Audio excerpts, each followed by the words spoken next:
नमस्कार, स्वागत है आपका। मैं हूं आपके साथ रेणु जोशी। उत्तर प्रदेश के चुनाव हमेशा से महत्वपूर्ण रहे हैं और अब उत्तर प्रदेश के विधानसभा चुनाव में काफ़ी कम वक्त बचा है। अगले साल की शुरुआत में ही ये चुनाव होने हैं। खबरें ये भी आ रही हैं कि चुनाव पहले भी करवाए जा सकते हैं, यानी इस साल के आखिर में भी जो है उत्तर प्रदेश के चुनाव हो सकते हैं। तो अभी उत्तर प्रदेश के चुनाव में जब 6 महीने से भी कम का वक्त बचा है, तो हर पार्टी अपनी स्ट्रेटेजी, अपनी रणनीति तैयार कर रही है। और ऐसे में जब राहुल गांधी और अखिलेश यादव एक साथ नजर आ रहे हैं, तो ये बीजेपी के लिए बड़ी मुसीबत साबित हो सकता है। अखिलेश यादव और राहुल गांधी लगातार ये संदेश दे रहे हैं कि हम साथ हैं।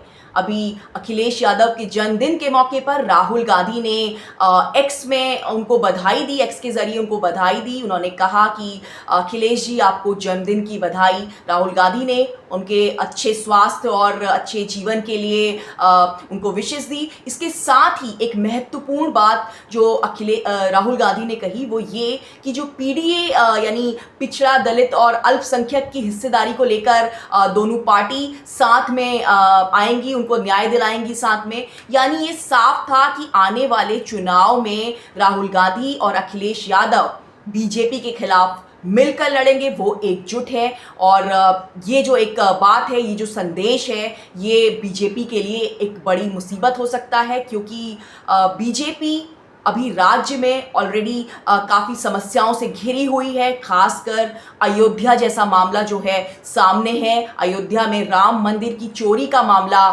बीजेपी के लिए एक बड़ी मुसीबत बना हुआ है और वो काफ़ी घिरती हुई नज़र आ रही है। और ऐसे में अगर दलित, पिछड़ा और अल्पसंख्यक का वोट एक साथ राहुल और अखिलेश के पक्ष में जाता है, तो ये इसके लिए एक बड़ी जीत हो सकती है। अखिलेश और राहुल गांधी के लिए एक बड़ी जीत हो सकती है, जो कि बीजेपी के लिए काफ़ी बड़ी मुश्किलें इस चुनाव में पैदा कर सकता है। बीजेपी इसके अलावा काफ़ी चैलेंजेस ऑलरेडी फेस कर रही है राज्य में। जैसे कि जो सबसे बड़ा मामला है वो है अयोध्या में राम मंदिर का चोरी का मामला जो सामने आया है। राम मंदिर की चोरी का मामला बीजेपी के लिए एक बड़ी मुसीबत बन गया है, क्योंकि इसमें जो नाम सामने आ रहे हैं वो आरएसएस के लोगों के हैं। और आरएसएस जो है वो बीजेपी का सबसे बड़ा संगठन है जो कि पूरे काम करता है। अब तक कई नाम सामने आए हैं, जैसे कि चंपत राय का, जो कि आरएसएस के प्रचारक हैं, अनिल मिश्रा, वो भी आरएसएस से जुड़े हुए हैं। तो इन लोगों के खिलाफ अब सवाल ये है कि बीजेपी क्या करे। क्या बीजेपी इन लोगों के खिलाफ कार्रवाई करती है? क्योंकि चुनाव से पहले बीजेपी को कुछ भी चीज़ साफ तौर पर जनता के सामने बतानी होगी। जनता इस मामले से जुड़ी हुई है। जो राम मंदिर में चढ़ावा गया था वो जनता का पैसा है और जनता जानना चाहती है कि उनके पैसों के साथ क्यों चोरी हुई। क्योंकि जो लोग अयोध्या में बिठाए गए थे, जो कोषाध्यक्ष थे या जो भी वहाँ पे उस फंड को मैनेज कर रहे थे, वो बीजेपी से जुड़े हुए लोग थे, आरएसएस के लोग थे, वीएचपी के लोग थे।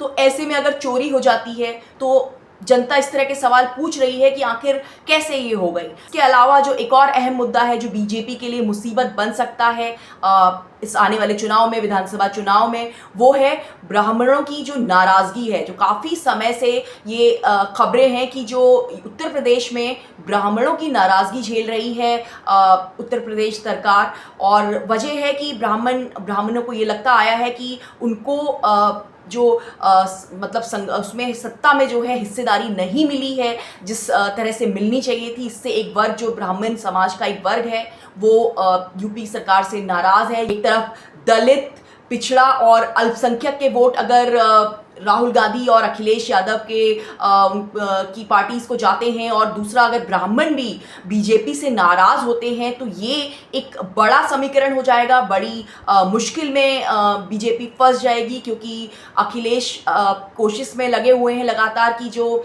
पीडीए है, कि पीडीए के साथ साथ वो हिंदुत्व का भी सॉफ्ट रुख ले सकें। और वो कोशिश उनकी इस बात को लेकर जारी है। वो कोशिश करेंगे कि जो ब्राह्मण वर्ग बीजेपी से नाराज़ है उसको वो लुभा सकें। और अगर ऐसा हो जाता है तो एक बड़ा चुनाव में जो बड़ा वर्ग है वो अखिलेश और राहुल गांधी के साथ यानी समाजवादी पार्टी और कांग्रेस पार्टी के गठबंधन के साथ हो सकता है। तीसरा चैलेंज जो बीजेपी को उत्तर प्रदेश में झेलना पड़ सकता है वो है प्रशासनिक स्तर पर। बीजेपी पर कई बार आरोप लगते रहे हैं, मामला सामने आता रहा है कि जो परीक्षाएं हैं वो रद्द होती हैं बीजेपी की उत्तर प्रदेश में, जैसे कि पुलिस नियुक्ति की परीक्षाएं हैं, शिक्षकों की नियुक्ति की परीक्षाएं हैं वो रद्द हुई हैं। तो इसको लेकर जो लोग हैं, जनता है, वो काफ़ी नाराज़ है क्योंकि इस तरह की परीक्षाएं रद्द होती हैं तो एक वर्ग जो है इससे काफ़ी ज़्यादा प्रभावित होता है, जनता पर इसका सीधा असर पड़ता है। तो जनता इस बात को लेकर ज़्यादा खुश नहीं है, नाखुश है बीजेपी सरकार से। इसके अलावा जो शिक्षकों के रिक्त पद हैं इसको लेकर अक्सर खबरें आती रही हैं। ये माना जाता रहा है कि सरकार इसमें काफ़ी ढील बरत रही है, शिक्षकों की भर्ती नहीं हो रही है और ये राज्य की जनता के लिए एक बड़ा मुद्दा है, अहम मुद्दा है। एक और अहम मुद्दा जिसको अखिलेश यादव उठाएंगे बीजेपी के खिलाफ वो है राज्य की सड़कों में जो समस्याएं आ रही हैं। काफ़ी बड़े जो विकास कार्य हुए हैं उसके नाम पर काफ़ी खर्च किया गया है, सड़कों पर, हाईवेज पर काफ़ी खर्च हुआ है और लगातार ये बातें सामने आ रही हैं कि कई हाईवेज, कई सड़कें बहुत बुरी तरह से प्रभावित हुई हैं, वो काफ़ी ख़राब हालत में हैं, बहुत जल्दी वो टूट रही हैं। तो इस तरह की खबरें, इस तरह के आरोप बीजेपी पर लग रहे हैं जो कि सरकार के लिए अच्छे नहीं हैं। जो जनता इस बात से नाराज़ होती है कि उनका पैसा जिस चीज़ पे लगा है, जिस विकास कार्य पे लगा है, वो क्यों सही तरीके से नहीं हो पाया है, क्यों सड़कें ख़राब हैं। और अखिलेश यादव इस मुद्दे को ज़रूर उठाएंगे। तो ये सारी चीज़ें जो हैं ये आने वाले विधानसभा चुनाव में, आने वाले उत्तर प्रदेश के चुनाव में बड़ा कारण बनेंगी जो कि बीजेपी के खिलाफ जा सकती हैं और राहुल गांधी और अखिलेश यादव के गठबंधन को इससे फायदा हो सकता है।